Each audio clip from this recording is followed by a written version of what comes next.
guys and girls, welcome back to my channel. Today we're going to be talking about the #1 exercise that you need to be doing to grow your glutes. Girls, I know this is what you want, so you're going to need to watch this one right to the end because you're going to need all of those glute tips. We're going to be talking about the hip thrust. This is the #1 exercise you should be progressively overloading in order to grow one of the biggest muscles in your body, which is your glutes, of course.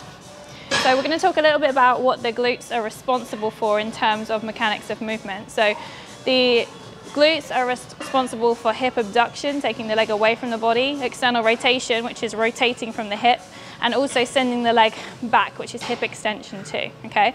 So with a barbell hip thrust, you've got the load right through the center of the body, and the load is going to be across the hips, and you're going to be extending up. So you're really putting the glutes under the correct amount of tension, which is right at the top of the movement.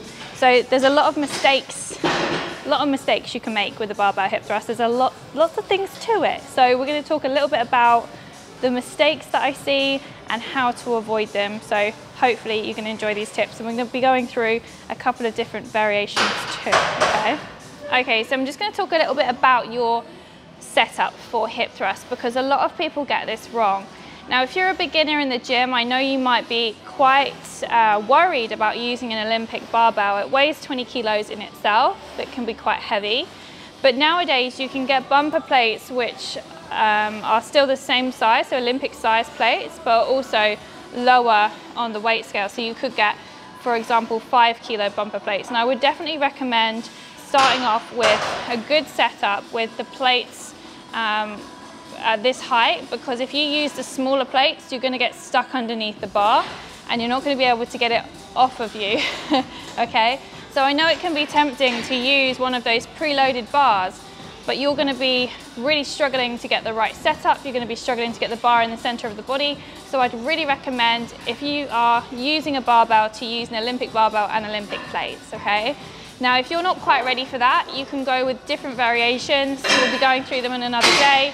So maybe a barbell hip thrust, or a different variation of a hip thrust, a banded one maybe. If you're not quite ready for a barbell hip thrust, don't worry, you will get there, but we're going to go through this setup first, but make sure you're using an Olympic barbell. So there's a couple of things we're going to have to think about in the body. And what I want you to think about is that this movement isn't one which you want to hyperextend your back with. So this movement with your back is not good with a hip thrust. So when a lot of people at the top of a hip thrust will hyperextend the back, and you'll get some pressure in the lumbar spine, which you don't want. So, but what you do want to think of is posterior pelvic tilt. So I just wanted to show you what posterior pelvic tilt looks like standing up. Now, what this is your pelvis can rotate back. This is an anterior tilt, or it can tilt this way, which is posterior pelvic tilt. So it's tucking the tailbone under.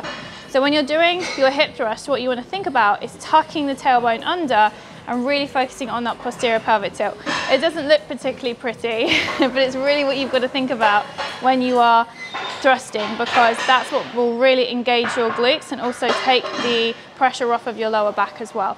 Okay, so getting into the hip thrust is really, really important. It's important to make sure that you're set at the correct height. So a bench that's too low, you're going to find it quite difficult. So the optimum kind of height for a bench is usually around 12 to 16 inches, depending on your height. So it depends on how tall you are. So find what's comfortable for you. For me, a standard bench, I'm kind of standard height, I'm 5'6". So for me, a standard bench is usually a good height for me. You're going to make sure that your upper back is on the bench. But you will find that if the bench is too high, you might be hyperextending the spine a little bit too much, so you want to make sure that your bench is suitable for you. Now, when you get into this position, it's really important to think about where your foot positioning is. Now, when you are extended in this movement, so if I do this without the barbell, when you're extended, you want your shins to be at almost a right angle. So you want to be straight down here. Now, one of the common mistakes I see is that people are overextending or not extending enough. So with this movement, you need to make sure that you've got that posterior pelvic tilt and you're in full extension. So you don't want to come to here, and likewise you don't want to come to here, okay?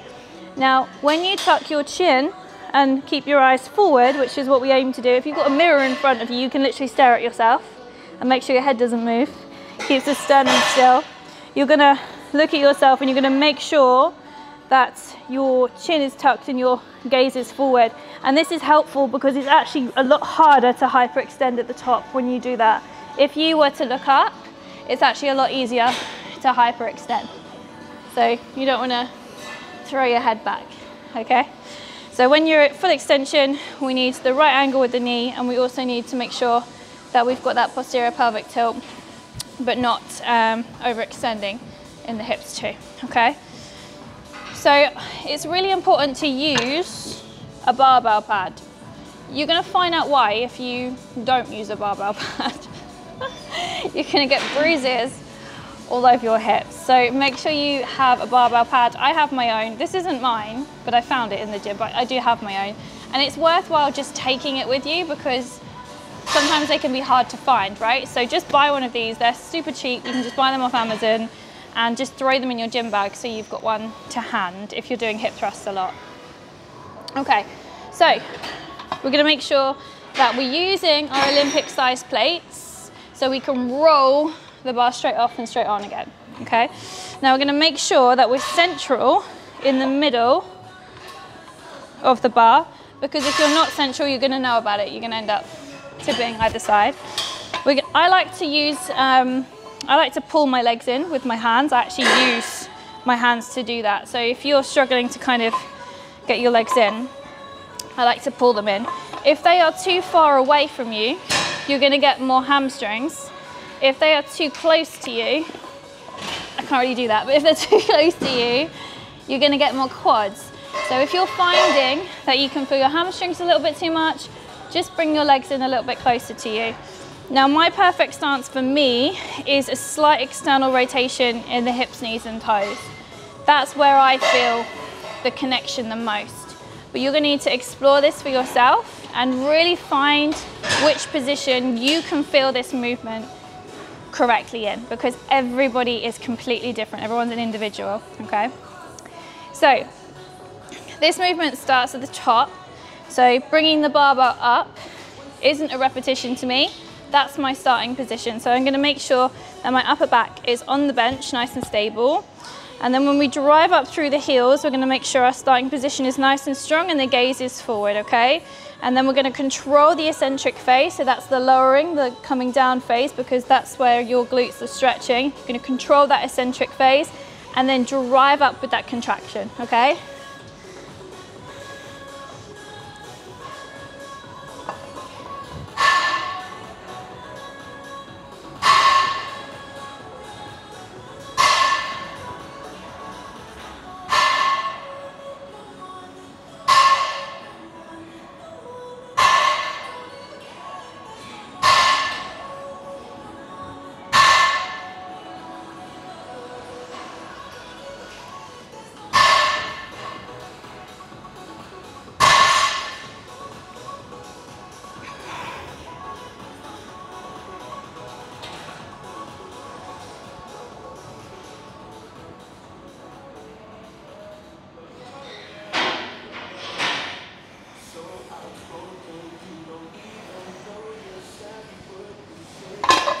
When you lower that weight down, you can just push it off. So I love the barbell hip thrust for strength-based rep ranges, but it's really important to keep them under control. So if you're working with a low rep range, which if you're one of my clients is likely, then make sure that you do keep them under control, because I see a lot of banging and crashing of the weights.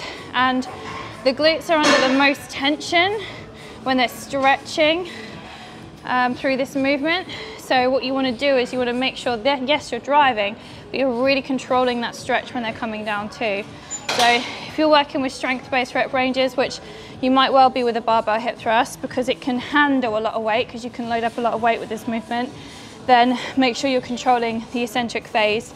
High rep ranges, I prefer to use a different variation of this exercise. So maybe a triple pulse hip thrust, or a B stance hip thrust, which we're going to go through, or even a pause hip thrust. So I like lower rep ranges for those because they're all about the tempo and the connection and the burn.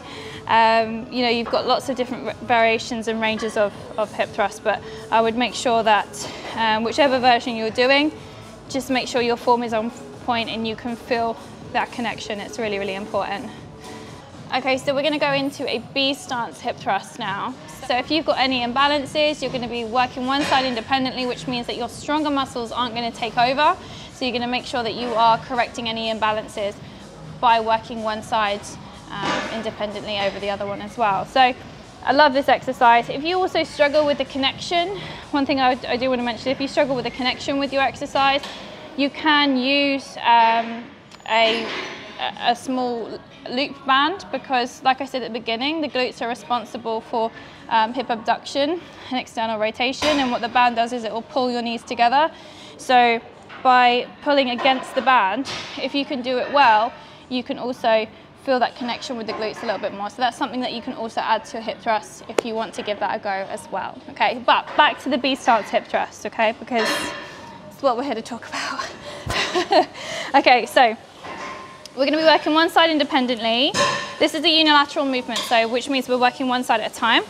Now the proper setup for your B stance hip thrust, I'm just going to move the bar so you can see me a little bit better, is that your working leg is going to be the same as a normal hip thrust, in the sense that it's directly straight down from the knee to the foot from the floor. So if I was to lift up into hip extension, my foot should be straight down. This is the working leg.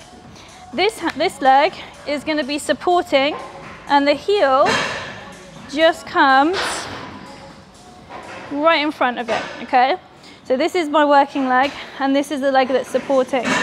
So with this movement, what we're going to be doing is exactly the same upper body positioning as our regular hip thrust, but we're going to be making sure that we're working this side independently over this side, okay?